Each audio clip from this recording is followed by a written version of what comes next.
The Tom Woods Show, episode 2131. Prepare to set fire to the index card of allowable opinion. Your daily dose of liberty education starts here. The Tom Woods Show. Hey, everybody, I'm giving away 3 free courses from my Liberty Classroom. One of them is ex-Marxist Michael Rechtenwald teaching you about critical theory so you can understand leftism and fight it better, as well as our course on how Alexander Hamilton screwed up America and the history of the conservative and libertarian movements. Check it out at 3freecourses.com. Hey everybody, Tom Woods here. I am so delighted to be joined once again by our old friend Alex Epstein of the Center for Industrial Progress, because today is the release day of his brand new book, and I'm telling you, this book is an absolute blockbuster. It's called Fossil Future: Why Global Human Flourishing Requires More Oil, Coal, and Natural Gas, Not Less.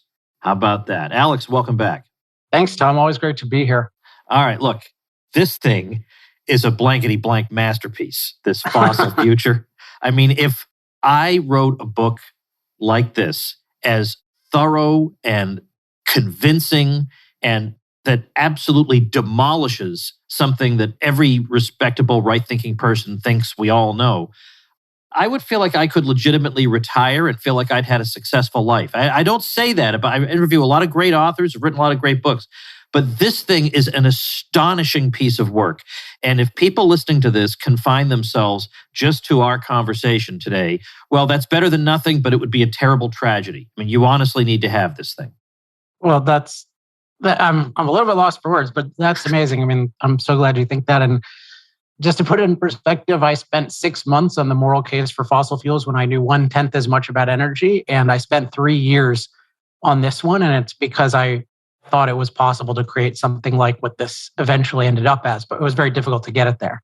Now, that is an unusual thing. We were saying just before we started here, that you would take a project that you're known for, the moral case for fossil fuels. First, it has a fantastic title. I know. Because the title alone is a punch in the face.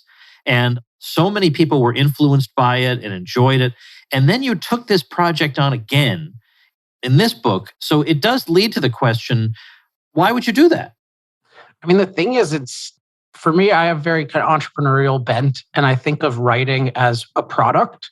And I think of the moral case for fossil fuels as it was my most successful product in the sense of it persuaded a lot of people as well as empowered a lot of allies on this issue of what should we do about fossil fuels, which are our main source of energy and also have these impacts that concern people, especially their impacts on climate.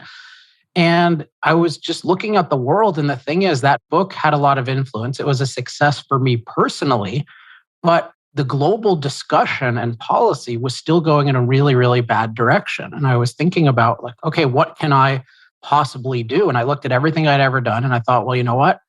I wrote that book in 6 months. I've learned so much since then about the issues, about how to think about them, and in particular, how to persuade people about them.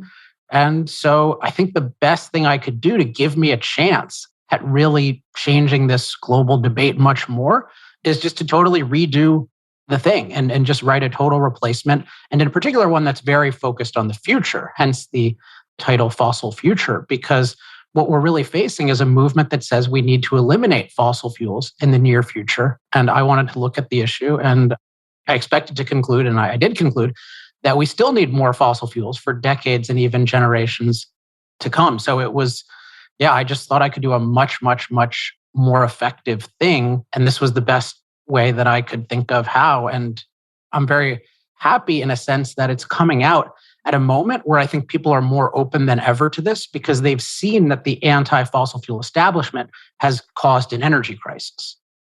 Right. And I think also right now, you have a lot of people who, having had their lives thrown into turmoil for 2 years by so-called experts, are more willing to listen to dissident voices on a whole range of subjects now, because now they feel like they were suckered by these people for long enough. And now, I don't know, maybe I have to rethink a lot of things. Maybe what I'm being told about fossil fuels isn't the full story. So you have, in a sense, a ready audience. Now, you take a perspective in here that, of course, is very much embedded in your previous book of looking at this question through the lens of human flourishing. And what is bizarre to me is that is considered an unusual perspective from which to look at this. Human flourishing is my standard. And yet, I think most people support human flourishing. After a while, do you wonder if this is not just a matter of they've made some mistakes and they've made some intellectual errors, people who disagree with you, but could it really be that something other than human flourishing is their standard? And if so, what is it? Definitely. It's a great question. I try to tackle this in chapter 3 of Fossil Future, which is once you can show that in practice, that what I show in chapters 1 and 2 is basically that what I call our designated experts, the people that we're trusting to speak for the experts and help us evaluate what to do about fossil fuels, that there's this systemic problem of they ignore the enormous benefits of fossil fuels. And then they also, what I call, catastrophize the side effects. So you have this 50-year history of our designated experts saying fossil fuels are going to destroy the world. And then fossil fuels turn out to make the world much, much better, including we turn out to be safer from climate. We have less pollution, cleaner environment, more resources. So everything they say is 180 degrees wrong. And there's this question of how is that possible? And one of the explanations I offer is, well, they're not operating on the goal you might think they are. You might think, yeah, everyone is for human life, human flourishing. But in practice, I don't think they are. I think they have this belief, the leaders have this belief, and I think many of us to a smaller extent have this belief that human impact on nature is evil and that our goal should be to eliminate it. And that's a position that's very opposed to human flourishing because human beings survive and flourish by impacting nature. And then part of what I argue is that there are certain people who know that this position is anti-human and that they're not operating on a human flourishing standard. But then there are many people who get duped into it. And the quick reasons are, one is they're taught that the earth is this delicate nurturer. And so if we impact it, it's going to harm us. And so it seems like, oh, I care about human flourishing. I just don't want to impact the earth, not because we're bad, but because it's going to be great for us to not impact the earth. We'll have a safe climate. And this is just total nonsense, right? If you don't impact the earth, life is terrible for almost everyone. And then the other thing is they use these very vague terms like, I want to protect the environment. I want to save the planet. And you kind of think, oh, they want that. That means make the earth good for humans. But in practice, it really means protect the rest of nature from humans. So I do think that, yeah, in practice, almost nobody consistently thinks about this issue from a human flourishing perspective. And then there are worse motives and more innocent motives for that. I was just watching an interview with a guy I'm sure you know, Saifedean Ammous. He likes you very much. And somebody asked him about something that I guess the governor of Washington State recently said, that by 2030, there won't be any gasoline-powered cars in Washington State. 2030. Now, they used to predict things in 2030 or call for policies to be implemented by 2030 back in like 1990 or 2000. It's 2022. And he's saying that 8 years from now, there won't, and you do hear more and more of this, sometimes 2050, but sometimes 2030. There won't be any more gas-powered cars. We'll be doing this or that with our carbon footprint by then or whatever. And meanwhile, at the same time they're saying these things, you have a book called Fossil Future. So there's got to be a collision here at some point. And if what they're advocating is so damaging to human life and to things we cherish on this earth, they have to fail. That has to crash at some point. But yet everybody who is an opinion molder, let's say, or the influential opinion molders, they all agree with this stuff. And yet you're right. I mean, how do you envision, you have to, if you write a book called Fossil Future, you have to predict the future a little bit. Eventually, how does this turn out? Do they just fail and we laugh at them and fossil fuels come back, or what? Well, it's funny because this argument has more opportunity. I was optimistic in writing it. That's why I wrote it. But there's more opportunity right now because the collision you've mentioned is happening, and it's happening by an energy crisis. And so, we experienced this somewhat in the US through higher gasoline prices. And even that is really outraging people. But you compare that to what's happening in Europe, where they are terrified, of doing anything against Putin. Their whole position is that they are totally dependent on Russia. I mean, Russia can kill a lot of people just by cutting off natural gas. And it's pretty obvious that Europe has been one of the leaders in being anti-fossil fuel. And they have done nothing compared to these ideas of the Green New Deal, net zero. They're nowhere near that. And already we're seeing these massive problems. We're also starting to see electricity shortages, blackouts. Where I am in California, you're seeing it in Texas. I think people are realizing, wait a second, this didn't used to happen when we didn't have this anti-fossil fuel movement. Maybe there's something wrong. And there's an analogy, something I know you're interested in with inflation, which is that we haven't had a lot of inflation since the early 80s, and it didn't seem like a real thing to people. So when we had these inflationary policies, it seemed like, oh, well, inflation is a thing of the past. I read in modern monetary theory, this can't happen, blah, blah, blah. This is all really good. And it didn't seem real because it wasn't recent. The negative wasn't recent. And the same thing was true in energy. We hadn't had a real energy crisis. And now we have an inflation crisis and an energy crisis. And it is very real to people that these policies are as bad as we say, and that we really need to rethink our policies. Otherwise, we're going to be in big trouble. One of the things that most annoys me is ingratitude, both on a personal level, but also on a larger scale. For example, we have people who spend all day criticizing quote unquote capitalism, and yet they live the most comfortable lives imaginable precisely because of the very system they spend their days condemning. In fact, Joseph Schumpeter famously argued that part of the reason we have so much criticism of capitalism is that we have a society wealthy enough to support a group of do-nothing intellectuals who sit around and complain about the very system that keeps them alive, So obviously you'll see the parallel that I'm driving at here. The same thing goes for fossil fuels.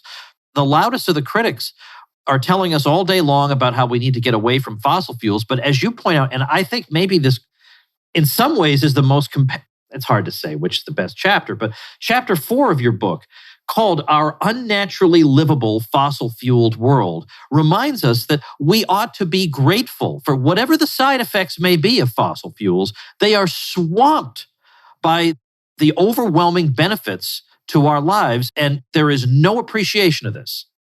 Yeah, I know. And I have a similar feeling. I've always loved, just in terms of the ingratitude, I've always loved human achievement in particular. And I've always disliked it when people don't appreciate human achievements. Because anything about history, before these achievements, life wasn't very good. And the example I think of a lot is flying. Like I'll sometimes wear my I Love Fossil Fuel shirt on the plane.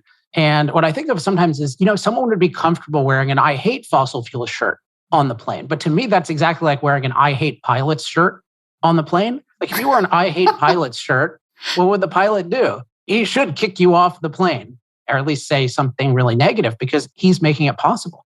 But the fossil fuel industry makes it possible for the miracle of flight, among many other miracles I talk about in Fossil Future. But think about it. We can fly. And what we did is we said, hey, you know what? All of us, we would really like to fly. Who can come up with a fuel on a global scale that can allow us to fly through the air like a bird? And guess how many industries raised their hand?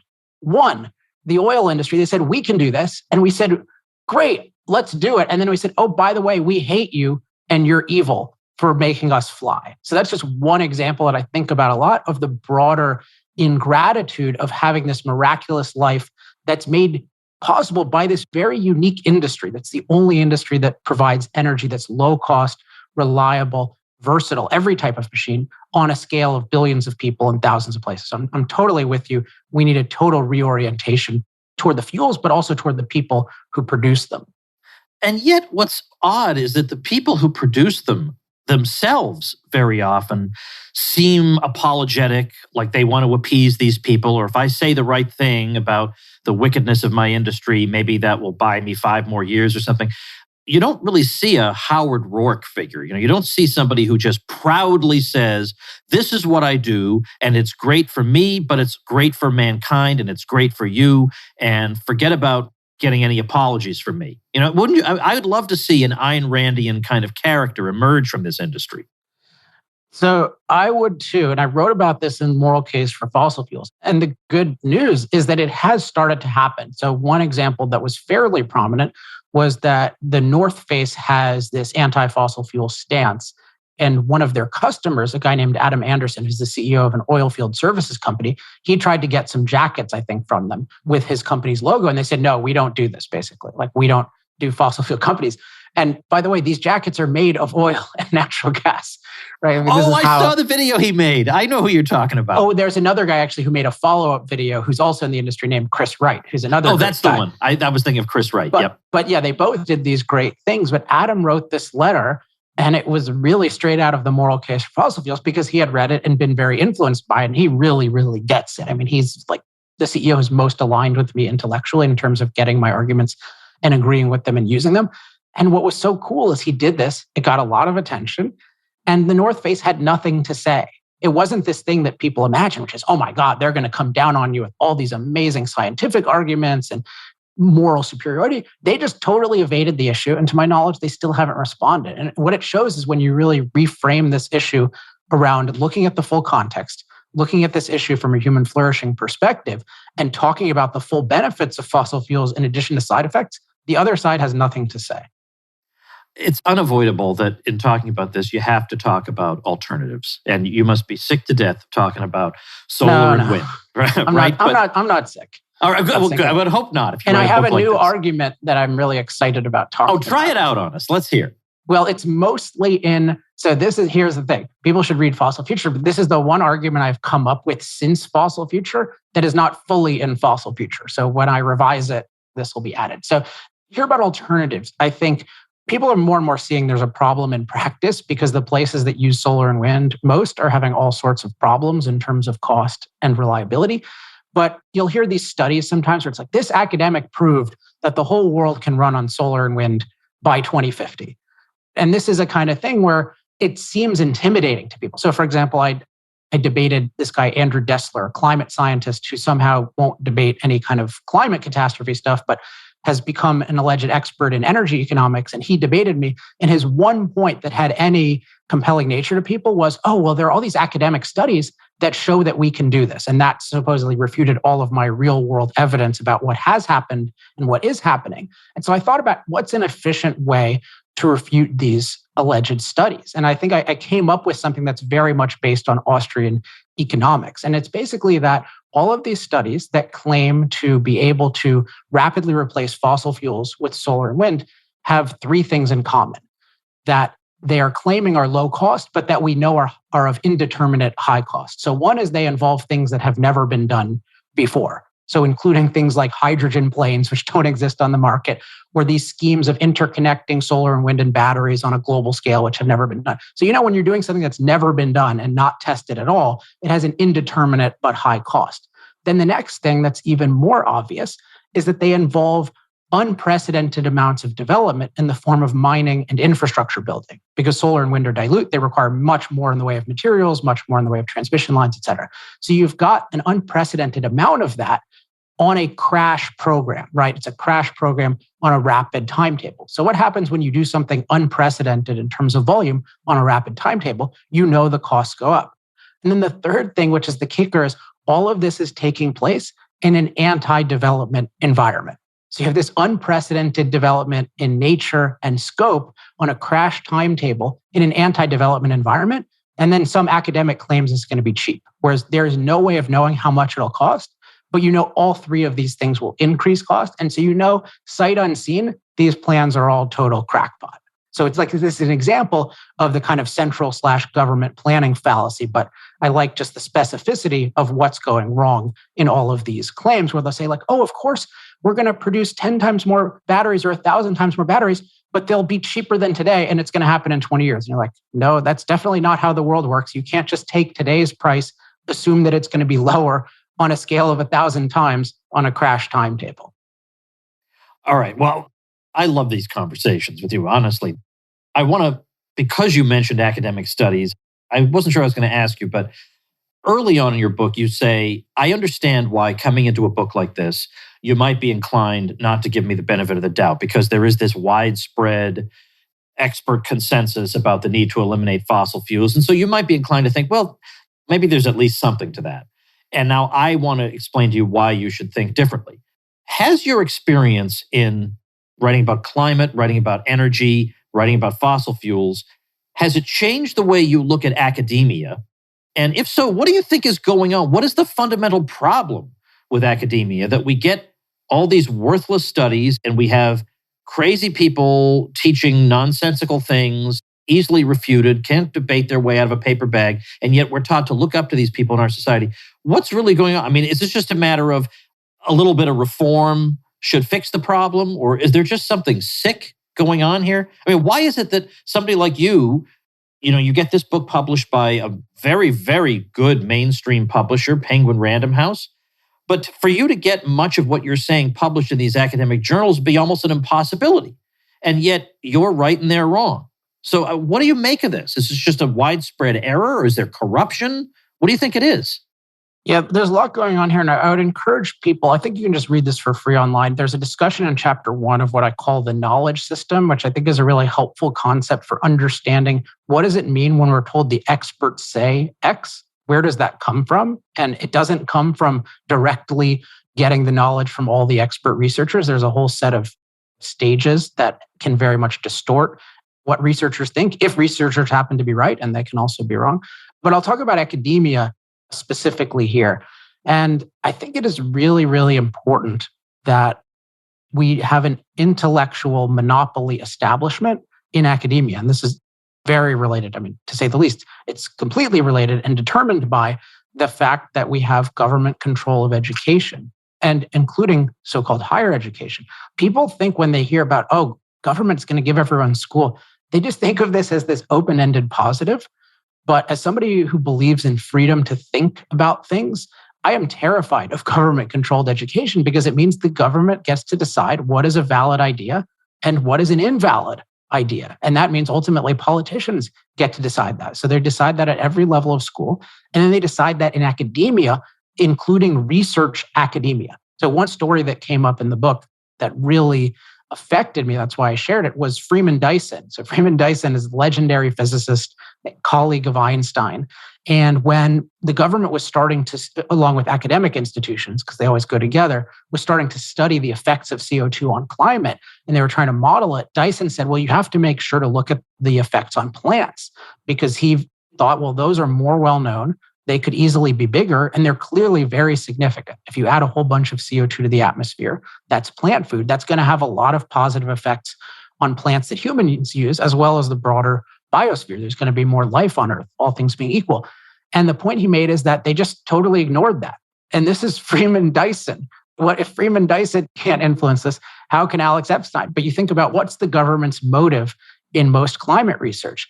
It's to have a justification for massive new government interventions in the economy. And that's what's happened. So even if all the academics are totally honest, which unfortunately is definitely not true, just the fact that the government's goal is to find something wrong with fossil fuels to justify more intervention, and that's clearly a lot of people's desire, particularly people who are lifelong statists, that totally distorts all of research. So this is the wild thing. Just these political agendas, when the government has an intellectual monopoly, can distort all of research and all of science. And it's not a conspiracy in the sense of behind the scenes. It's right out in the open.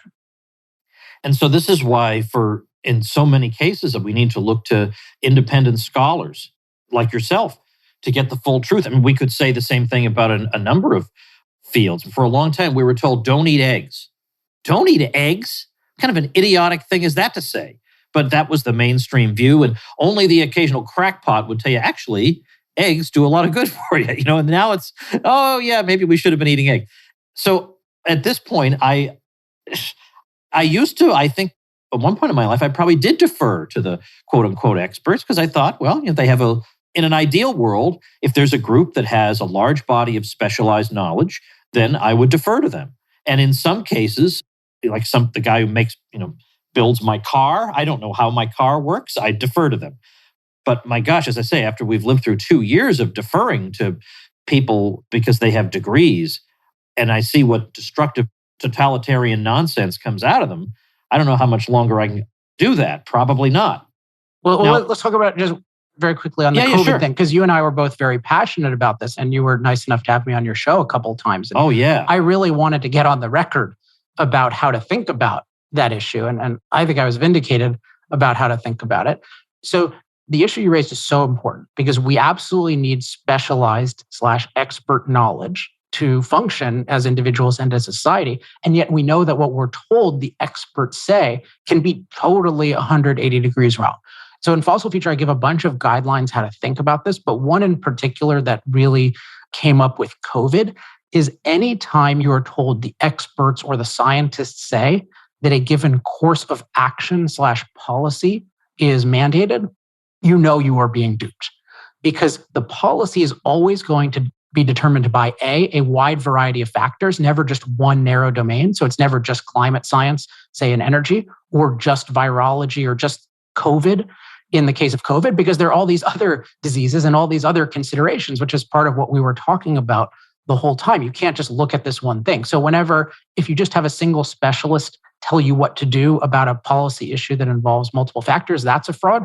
But also there are always these issues of values. Anytime you're talking about action, you're talking about values. And with energy, there's this real issue of, is your goal to advance human flourishing on Earth, which is my goal, or is your goal to eliminate human impact on Earth? Those are different goals. And with COVID, you could say, is your goal to, in general, advance human flourishing, advance health in this context, or is it to stamp out one particular virus? And the operating goal for most of COVID policy was stamp out one particular virus. And that is not a justifiable goal. It's certainly not an obvious goal. And yet that was taken as the obvious goal because the prestige of the researchers was misapplied to that very controversial goal. So anytime somebody says the scientists say do X, you are being defrauded. Hey, everybody, let's take a minute for me to give you some very, very valuable advice. This is advice that is going to score you a lot of points with your spouse or a significant other. It doesn't matter whether you're a man or a woman. That person you love is going to be so impressed by your creativity and thoughtfulness. And you don't even have to say, I got the idea from Woods. I'm just giving this to you. You can run with it. You can act like it was your idea. That's fine. Whatever promotes happiness and happy relationships in the world is fine with me. And of course, what I'm talking about is the wonderful Happily Date Box, which I've been receiving for nearly 3 years now. Every month you get an amazing box filled with interesting, fun activities that you can do with your significant other. It's a way to have a date night in. You'll get a music playlist, maybe a little project to work on, games to play, questions that provoke deep and meaningful conversations, intimate moments that bring the two of you together. They're just wonderful. You're just going to love them. And when you say, hey, I subscribed us to this Happily Date Box service, you're just going to be looked at with a loving gaze. You're going to have that loving gaze into your eyes, like, I knew I was right choosing you, okay? You want to get that gaze? You can get that at tomwoods.com/date. Not to mention, if you go to tomwoods.com/date, you get 50% off your first date. So what possible reason would you have? What, do you not like having a loving gaze in your eyes? Come on. So head over to tomwoods.com/date, get 50% off your first date, enjoy time together, and you are welcome. Let's jump ahead, if we may, because there's just no getting around. You have to say something about the issue of climate change. But what I like is your chapter 9 about the full context of this, because especially lately, there's been a lot of catastrophic warning. And incidentally, very rarely do I see them say, although I have seen a couple of these, but very rarely do I see them say, it's too late, there's nothing we can do about it, catastrophe is baked into the cake. It's always never too late. There's still time to act. There's been time to act for the last 10, 20, 30 years. I'm waiting for them to be honest enough and say to me one day, all right, look, that's it. You stupid rubes won. There's going to be catastrophe as far as the eye can see. So we do see a lot of catastrophizing about what might happen.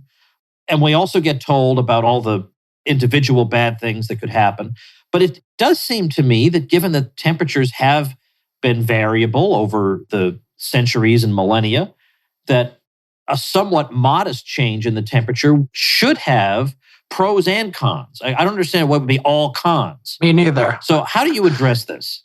This was actually one of the things that my thinking evolved on quite a bit, because in Moral Case for Fossil Fuels, I had some of, hey, there's this fertilizer effect, which means the greening that comes from more CO2.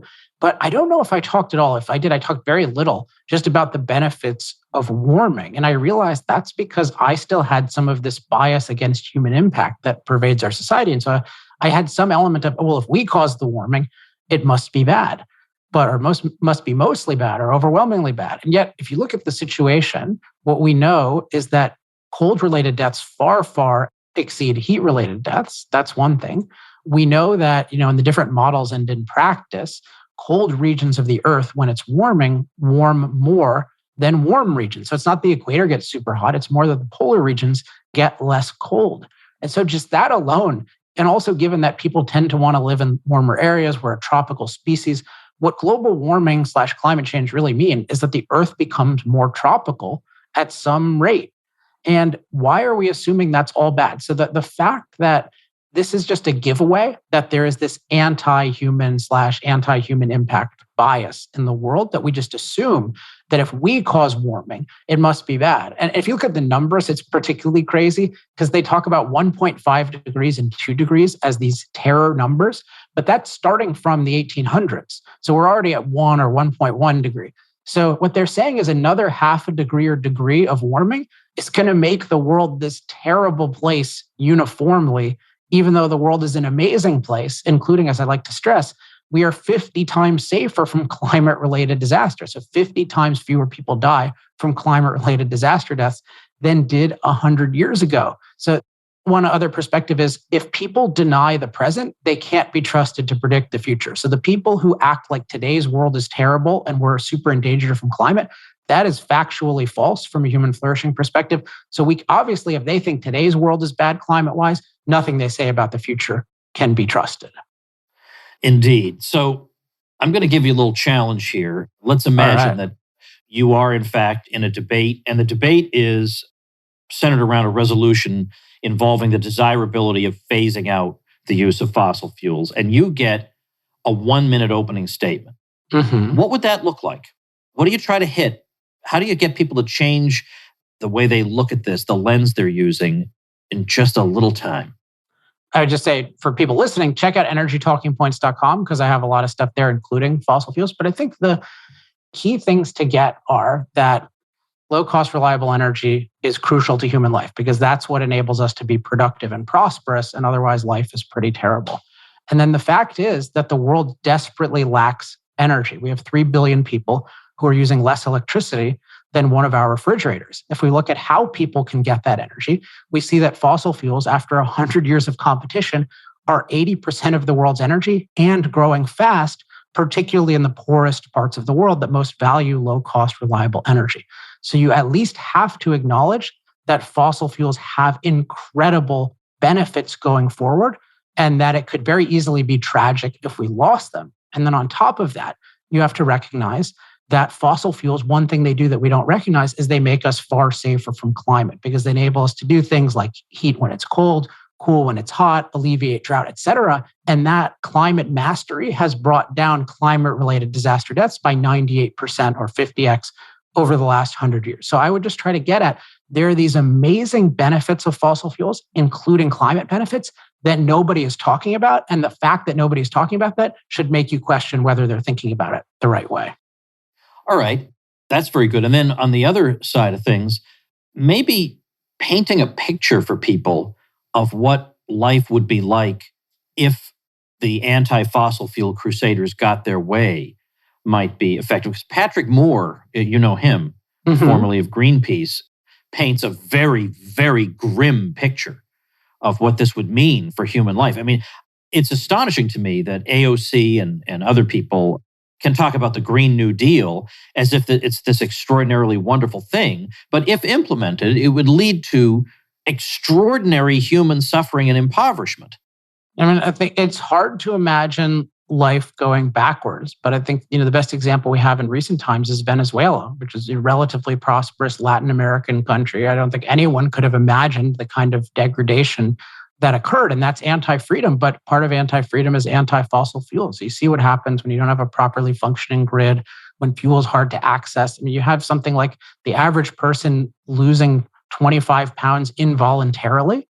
Like, it's literally possible to starve. And maybe the best example is agriculture, because we have an unnaturally abundant world and nourishing world in terms of food. We have 8 billion people being fed by a planet that's historically feeding 500 million or a billion people. And that's only because of fossil fueled machines and because of fossil fuel derived fertilizer, specifically from natural gas. And this is 8 billion people's lives hang in the balance of us being able to have enough low cost energy to fuel all those agricultural machines and to derive that fertilizer. And this is why you're starting to have the president of the United States and other people talk about starvation. We're already having this happen. So I'd say we're already regressing There was the Great Reset, which is really the Great Regress. Like this is already happening here and in other countries. And Venezuela provides an example, and it is not a place we want to go. And that's even doing this partially. If we did it fully, you would just have billions of people die prematurely. There's no question in my mind. That's unbelievable. I mean, honestly, that's what we're dealing with. It's for sure. So the one point I try to make, and this is part of my motivation, and I talk about it in chapter 11, is I don't think the whole world is going to pursue net zero. I mean, we look at China, right? They're expanding fossil fuel use. Does anyone think Russia is going off fossil fuels? They're actually the most honest about, no, we are not doing that remotely. We're doubling down on fossil fuels. Is India going to get off fossil fuels? Which that's a much better place than those other two places. But no, of course not. So it's not that the whole world is going to go net zero, but the point is to whatever extent you make energy more expensive and less reliable, and we're considering doing that to a drastic extent, you make yourself poor. And in the case of the United States and other free countries, you drastically endanger your security. Because what we don't want is the free world unilaterally disempowering, that is making ourselves less able to produce energy, while the less free parts of the world get more energy and more control. And that's exactly what's happening. So one of my big motivations was stop the US in particular from this unilateral disempowerment that is going to drastically harm our economy, our standard of living, and our security. And to me, that's the most existential part of it, particularly for me as an individual. Just the idea of China achieving its goal of world dominance by 2049, that is not a world I want to live in or I want my kids to live in. Let me ask you one more thing. During the height of COVID craziness, or even really now, you would get sometimes really benign material taken down from YouTube that were completely defensible statements and that later on everyone would eventually come to acknowledge. And I wonder if now that that seems to be subsiding, and I know that we've seen in the media, they've said that once that goes, we're going to turn to climate change and really, really, really hit that hard. If this kind of censorship stuff, I mean, I know technically it's not state censorship, but it's annoying. If that's going to become increasingly transferred to people who dissent on energy policy like you, have you already run into anything like that? Yes. So I'll give my strategy for dealing with this. And this is not, so I call it suppression that happens by these platforms. And the thing I've most experienced is LinkedIn, interestingly. So LinkedIn has taken down, I think, 3 of my posts. Now, interestingly, in every case, I've gotten them to recant and apologize for doing it.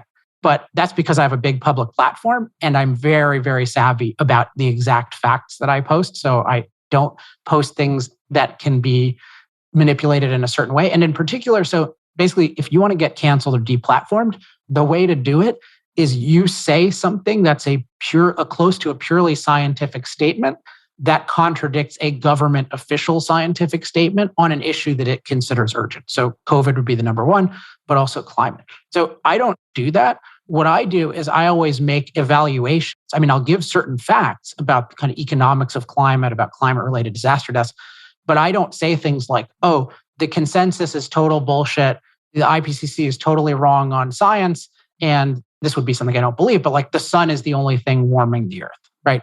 If you say those kinds of things, given these current content policies, you will be deplatformed. So I don't say those things. In part, I don't believe a lot of the things that get people deplatformed, but I also know that their policy, whether they state it or not, is if you contradict just on scientific grounds, the direct government urgent scientific statement, that's what they care about.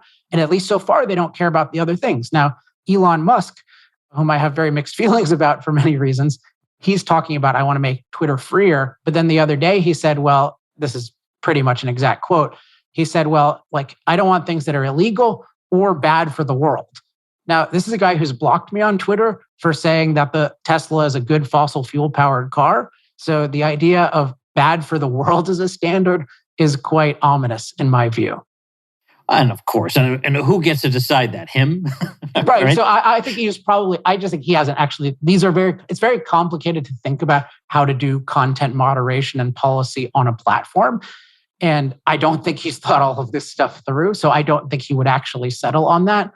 But this is just the one more perspective. What I said before is anytime people tell you that the experts have determined some course of action to be some scientific absolute, you know you're being defrauded. And it's part of why these platforms should not be in the business of dictating what ideas are right. I mean, ideas are really thoughts about what actions we should take as individuals and societies. And that's the kind of thing that has to be totally open to debate. Because even if you're totally right about one scientific issue, which is hard enough to do, that doesn't determine what the right idea is about the issue. All I can tell people at this point is just to go out and get your book. Okay, because I'd love to do a Joe Rogan style interview. But then on the other hand, they listen to your interview on Joe Rogan, they think, I pretty much read the book. No, you have not. Doggone it. You've got to go out and read it. Fossil Future is the book we've been talking about. Why global human flourishing requires more oil, coal, and natural gas, not less, by our guest, Alex Epstein. Well, I'm so glad to have a chance to at least skim the surface of this book with you on the release date today. And I hope it's a big success for you in every way, not just as a personal accomplishment, but also in influencing minds and changing the conversation out there. So thanks, Alex. Thanks so much, Tom. And just if people want to get, some cool resources along with the book, just make sure to go to fossilfuture.com and you can learn all about it there. Oh, okay. I'll link to that on our show notes page, fossilfuture.com. Got it. Okay. Thanks again. Thanks, Tom. All right, folks, that's going to do it for today. Tomorrow, John Mueller of The Ohio State University joins us to discuss his book, The Stupidity of War. We're going to review more than a half century of U.S. interventions and then look to the future with what we've learned from those interventions. So it's going to be a great, great episode. So hope you like what you hear here on The Tom Woods Show. And if you do, join me as a supporter at supportinglisteners.com and wait till you see all the goodies you get. You're going to say, why did I wait so long to treat myself to these goodies? Well, better late than never. So head over to supportinglisteners.com and I'll see you tomorrow. Become a smarter libertarian in just 30 minutes a day. Visit tomwoods.com to subscribe to the show for free, and we'll see you next time. Like the sound of The Tom Woods Show? My audio production is provided by Podsworth Media. Check them out at podsworth.com.